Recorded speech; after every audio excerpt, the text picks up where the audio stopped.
வணக்கம். நான் தமிழாளி Kennedy Jacqueline பேசுகிறேன். சோழன் கிள்ளிவளவனுடைய யானை போருக்கு சென்று என்ன பண்ணுது? வெட்கி நாணி நிற்கிறது களிறு. அந்த பிடி முன்பு புறங்கடையிலே நிற்குது. எங்கே நம்மளை பார்த்து அது நம்மளை கேவலமாக நினைக்குமோ? வெட்கம் அதுக்கு. ஆனால் ஜெயிச்சுட்டு தான் வந்திருக்கு, இருந்தாலும் அதுக்கு வெட்கம். இதை கேட்பதற்கு முன்னால் லைக் பண்ணுங்கள், ஷேர் பண்ணுங்கள், சப்ஸ்கிரைப் பண்ணுங்கள். கொடிமதில் பாய்ந்து இற்ற கொடுனா என்னது?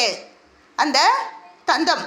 அரசன் முடி இடறி தேய்ந்த நகமும், அவனுடைய முடியில் சிக்கின அந்த ரத்தத்தோடு இருக்கிறது. இதனுடைய நகம் உடஞ்சி போயிடுச்சான். பிடி முன்பு பொல்லாமை நாணி, ஐயோ என்ன பண்ணுறது? புறங்கடை நின்றதே கல்லான் தோள் கிள்ளி களிறு. புறங்கடையிலே நின்றுடுச்சு. என்ன சொல்ல போதோ, எது சொல்ல போதோ அப்படின்னு வெட்கப்படுகுதான். பிடி முன்னால் போய் நிற்கிறதுக்கு. வீரமாக இருந்த அந்த யானை கூட வெட்கப்படுதுன்னா பாருங்க. அப்போ அந்த ராஜா எப்படி இருந்திருப்பார் பாருங்க.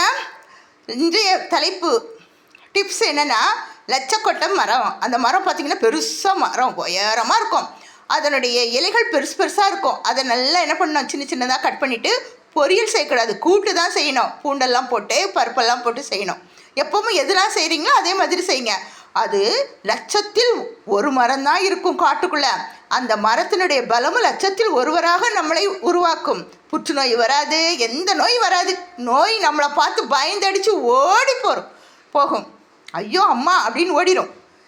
அதனால் அந்த மரத்தினுடைய இலையை நீங்கள் என்ன பண்ணுங்க, கேட்டு வாங்கி பயன்படுத்துங்க. அது இப்போல்லாம் அருகிவிட்டது. சில வீடுகளில் வச்சுருக்குறாங்க, அவங்க தருவாங்க, கேட்டிங்கன்னா தருவாங்க. மரமாக வச்சுருந்தா தருவாங்க. யார் தரமாட்டேன்னு சொல்ல மாட்டாங்க. அது நம் தமிழர்கள் சொல்லவே மாட்டாங்க, நல்லவர்கள். சரியா? அதை வாங்கி செஞ்சு சாப்பிடுங்க.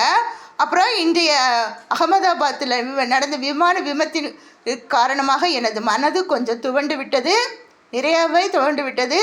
அதனால் உங்களிடம் விடைபெறுகிறேன்.